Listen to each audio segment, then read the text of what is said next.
Hi, welcome to this special edition of Uncommon Interviews. I'm Mark Crory, Executive Director for Littleton Community Television. I'm joined today by George Sanders.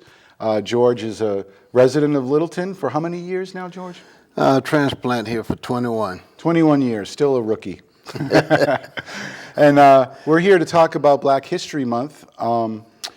February, of course, is Black History Month, and we're going to talk a little bit about the history of it, what it means today, what it means to George, and just kind of get his thoughts and feelings about Black History Month. So first of all, George, Black History Month began as Negro History Week, and it was created in 1926, you probably know this, by Carter Woodson, a noted African-American historian, scholar, educator, and publisher. And it became a month-long celebration in 1976. And the month of February was chosen to coincide with the birthdays of Frederick Douglass and Abraham Lincoln. So that's kind of a little bit of how it came about to be. Carter Woodson was the second person to graduate from Harvard University, second African-American to do so. Certainly a well celebrated event now in American history, and it's a great time to reflect on where the African American has been, where they're going, and on all that. So some of your impressions of Black History Month. Well, you know, Black History is a very important month for blacks. And although we've been identified as Negroes, and then first it was color, and then it was Negroes, and then we kind of came up with the term African American. So all of it put together, it still ends up being the same thing. You're black Americans, simple as that. One of the things that I think good about the month of February, and we can sort of kind of learn from history. History, as old saying said, repeats itself after a certain period of time. A lot of things that most white Americans and others do not realize back in the day what African Americans really did. And they knew that we didn't have equal, but at the same time, we did have a place. And when I was going to school, I went to an all-black school. Where was that? And that was in Pendleton, South Carolina. And Pendleton, South Carolina, it has one of the first farmers' hall that was built in America. So it's a historical town as far as that goes. And back then they used to say, I believe these initials are right, Farmers of America was white, and they called us NFA, New Farmers of America. But yet instead people to realize blacks was the ones that was doing the work in the fields and gathering the crops and so forth and so on. So we always was doing the work, so we was farmers all along. Mm-hmm. And we find that a lot of time now, a lot of the younger generation, they're not familiar with that. And back in the day, black history was not really truly known. We knew white history, and why we knew white history was because we received hand-me-downs. The books at the school, when they got a new book, they handed down to the black. So that's how we came up with New America, learning about what was going on. So they really didn't know a lot of the schools, white schools, they did not know black history. what the blacks was doing as far as that go. And most important was that we all had black teachers that was dedicated over and above. They wanted black students to strive. They wanted us to do our very best, no matter what it was that we taken on. Be your best, because we sort of kind of had to outshine the others, and whatever we did something, we didn't always get the praise that was due to us.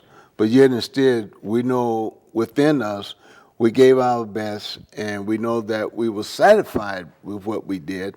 And that really, I think, sort of kind of helped perpetuate students to a certain extent, that, we was eager to take on tasks and do things. For instance, we had the ninth grade, which was a civic government. Mm-hmm. That's where you really learn in the black school. That's where we really learn about the government, how it operates, how it functions, the things that happen, the Congress, the president. We learned all that in there, and we used to have opportunities in the class to set up and sort of kind of do debates and things like the Congress was doing and so forth. And we was real good at learning, and I think I can sort of kind of pat myself on the back. That's where I really, really took a true loving for government, to understand it, know what was going on, and the rights that we had, even though at the time the rights was always there. It's just that they were sort of kind of limited, and in some places you could go, you could see the opportunity of the rights being there. In other places, they were not there. For instance, we could go into certain places, you could go through the same door in the restaurant that the white went in. And a point in case here is that in Pendleton was a small town. Mm-hmm. And the thing that we loved about Pendleton, I loved about Pendleton, and I think there's many others that loved about Pendleton, was the fact that we had businesses there. We had grocery stores. We had drug stores. There was gas station hardware and so forth and so on. The most important thing is being able to have a meal every night. And the grocery stores there, we had Jameson Market, we had the Hunters Market there, and they catered. We had an oil mill there, so they catered to the people of the town of Pendleton. And of course, there was rural areas that we had people, that would come into town.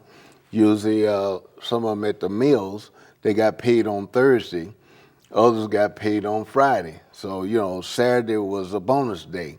You come in and shoot around and talk and everything else. And we had 2 cafes that was there. And one of the things about the supermarkets that we had there was another one down off of Main Street. But Jameson and Hunter, they really dedicated to the black community in extending credit to the blacks. And that was a running tab. I'm sure that a lot of them closed their stores up. Those 2 places are closed now. Most of them are deceased now. But I'm sure there was a list that was still there when they closed. They didn't go after trying to, get the money from the people. But I can remember many times that my grandmother asked me to go up to the store for her, and I'd take the list up there. She would give me a certain amount of money, I would give him a certain amount of money, and he would always give me a tab showing that I paid this amount, and this is how much was added, now this is the total that's left. So I always admired the people that ran those businesses for one reason, and that was that blacks had the opportunity to go to bed at night with not a full bed, but they had opportunity to go to bed with something in their belly. And that was one of the most important and crucial things, was to be able to eat. And although sometimes your parents was out of work, and they still extended that credit, that arm out there and helped the black people. And I've always admired the white people that was in Pilsen that always did that humanitarian type service for the blacks that was there in Pilsen. And I always spoke highly of them because it was well deserving, because they really cared about the people. It didn't matter whether you was white or black or any other color. What mattered to them was that people truthfully came and dealt with them and did business with them, and that was the most important thing. And they would deliver. They delivered the service to the blacks. And this is something that that they had drivers that would take just about a small amount of stuff. They would take it to your home. I mean, it was service that was provided in one way that you don't see today, and you see some of the things that they're trying to do now and provide. But those little towns back then, on the average person was probably 2 to 3 miles. And there was nothing for them to take the groceries to those homes and deliver it there for you. And we had this one place called Miles Cafe. Well, Miles Cafe was a white entity, and you went through one door, and you came out one door. But when you went through, the blacks, you had to stay at the front. And you go around the side, and you go down, and they had booth over there on the right as you're looking back, and they had counter space with stools and stuff down there. And the one thing I liked about the Myers there was that it made no difference whether you were black or white that came in there. Whoever came in there first, that's who they served. I wasn't interested in sitting down in there.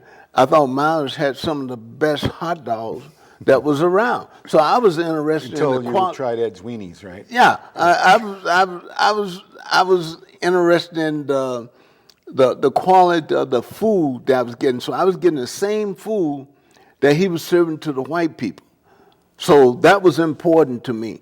We paid the same price, even though I may have had to stand there and wait for my service. But the long and the short of it is that I got the same quality food, and it was easy for me to go outside and eat it. I had no problem doing that. And we sort of kind of in Pilsen, I thought was sort of kind of unique, because we had people there in Pilsen that really cared about Pilsen. And that includes the citizens that was there in Pilsen. Sure. And I can say after many years later, I come to find out a little bit about the history of these two supermarkets. And the history I come to find out was that the people that owned them, they also was Masons. And that was something that really, as a youngster, I did not know at that time, although I knew we had black masonry there in Pilsen as well. But never knowing that these people, were Masons, and how they extended and cared for the blacks there and the misfortune, it really, told me a lot about Pilsen. It told me a lot about the white people that was there. And I always said, no matter where I went, I would always talk about what the blacks went through, but yet instead, it was the kindness that was shown to us as well. So I'm very grateful for the time. I did not come up in an era when, you had a lot of the tough talking You know, people describing people as niggers and this and that and so forth and so on. There was always a good pull that I saw as a young person coming up there in Pendleton. But, you know, Black history as a whole, it tells a lot about where this country came from. It talks a lot about what are some of the things that, you know, we need to become smart about.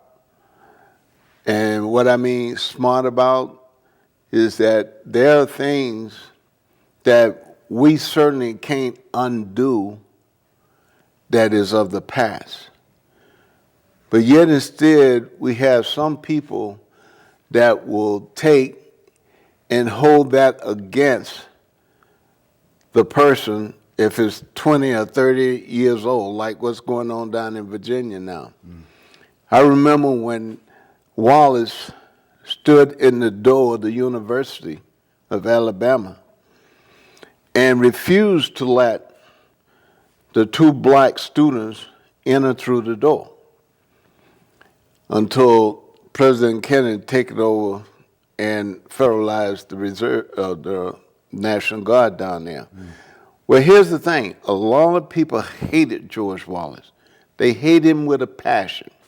But you know, if you're smart and you look into the history and look to what George Wallace did, George Wallace, they say, oh, he's a racist, he's this, he's that, and everything else. But the truth of the matter is, he may have been whatever he was. But I can tell you, if you take the history, he did more for black people in Alabama than any other governor that sit in the seat in Alabama, beside his wife, because he was helping his wife to run the governorship of Alabama at the same time. He put blacks into the legislature. He put blacks into mayor's office. And he did a lot of things there for blacks, that blacks appreciated him, but yet instead, he did something that the history shows today, that the lady that ran in, that was running to get into the school, to this day, she has never ever forgiven, well, at least the last account I heard of, and she says she would never forgive George Wallace. But the gentleman, he did. He's in Chicago, and I believe he was in real estate or something there. He forgave Wallace. He understood what Wallace did, and he forgave him.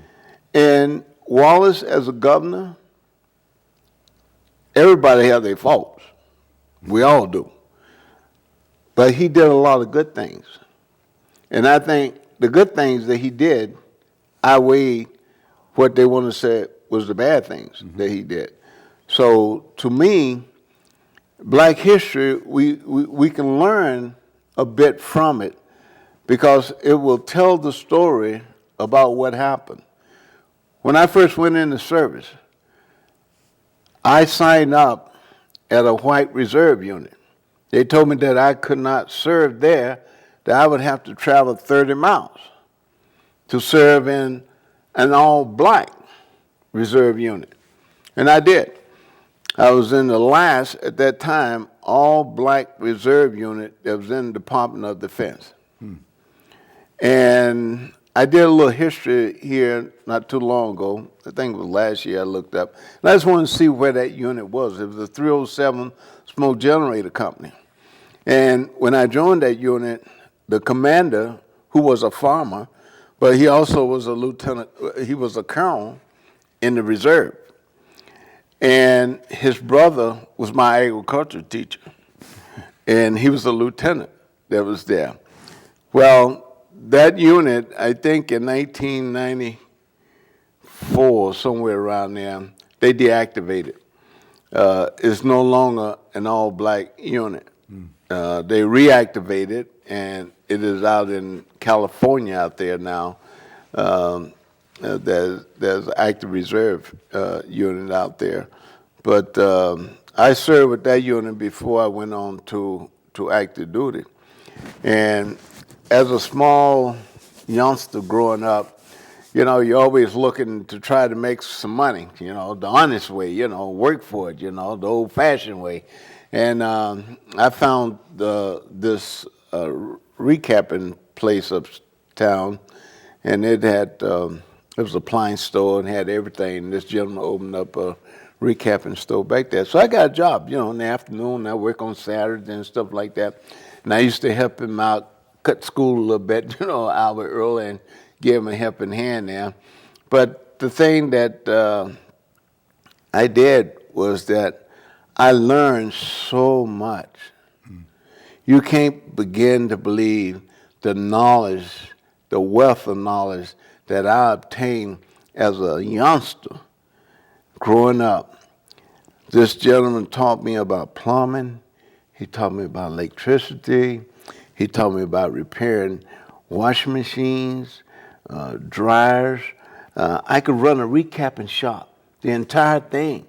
And he also let me drive. I had no license. The cop pulled me over a couple of times, you know, and said, "Where's your license?" I said, "I don't have any." He said, "What do you mean, you left me home?" I go, "No, I didn't leave him home. I don't have any license." So the guy goes, "Well, who did you work?" I said, "I'm working for Mr. Gamble." So, you know, down there at that day and time, the businesses, they sort of kind of controlled the state troopers and stuff like that that was in these towns. So they could sort of kind of get away with what they wanted to. I kept on driving. I passed the state trooper again, you know, and he never pulled me over. Let's fast forward a little bit, George, in the Okay. time we have left. We have about 10 minutes. Okay. So you located up here in this area 21 years ago because of your service at in the Army, Fort Evans. Yes. Correct? And so you kind of stuck around the area. What's it like for you? Because obviously New England's a very Caucasian area, and what's it like for you to live in Littleton, which is primarily, you know, white?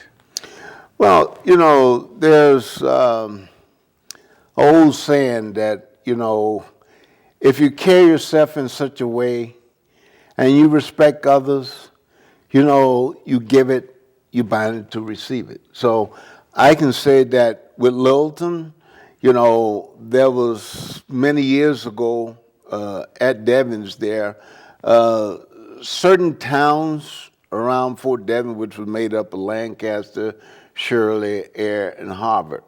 And Littleton was sort of kind of on the other side a little bit. And, you know, you hear a lot of people talk about the fact that, you know, they're white. They really don't, you know, care for, you know, the others, you know, as such. And back then, did I come to Littleton that much? No, you know, I didn't come. I sort of come was Devon, back Fitchburg West area there. But I come to find out that, you know, Littleton is like any other town or like any other city, sometimes gets a bad rap. Mm-hmm. And I've always found the people in Littleton to be warm and caring. In other places, Air, warm and caring, you know. Most all of them you find. So sometimes I think, you know, people just like to spread bad news. Right. And do you blame the media a lot for a lot of the racial tension in the country still because of what gets reported in the news? Well, you know, you sort of kind of have to look. Let me just say this here.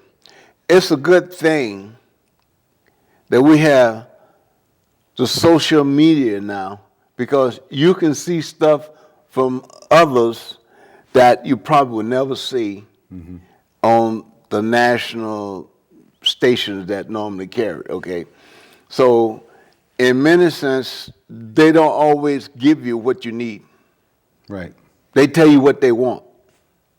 And sometimes places get bad raps because they don't really show the true picture as to what really happened, you know? Mm-hmm. And I think for here in Littleton, I think Littleton really has a really strong culture here that they care about Littleton. They care about the people in Littleton. Hear me? The people. Yeah. And that's what makes the difference of a community, is the people. Well, we have about just under 5 minutes to go. Just want to point out some of the great African-American firsts in this country. Thurgood Marshall, the first African-American appointed to the U.S. Supreme Court under Johnson. He served from 67 to 91. George Washington Carver was an eminent scientist in this country. He has developed over 300 different derivative products from peanuts, which was interesting. Of course, the biggest name probably Barack Obama, who was the first African-American president. And I think with Barack Obama becoming president, that really, I don't know, brought race issues to the forefront again, but also shows you that if your character is correct, it doesn't matter what color you are. If you have the character, you have the skills, you have the desire and the drive, anybody can do anything in this country. I think that's what we can gather from the election of Barack Obama, is that it doesn't matter anymore. It shouldn't matter anymore. But I thank you for being on the show today, and encourage people who are watching at home to look into African History Month. It's a lot of interesting things that I learned just in preparing for this show, and we need to celebrate the diversity and the culture of our nation. And I think you talked about Littleton. I mentioned Caucasian. I shouldn't say that. I say now we have all ethnicities here, I think, that are represented.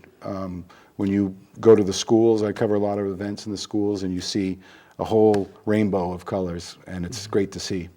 So, well, it's like anything else. We have to always strive to do our best, no matter what color we are. absolutely. And that's what counts. That's what's important. Yeah.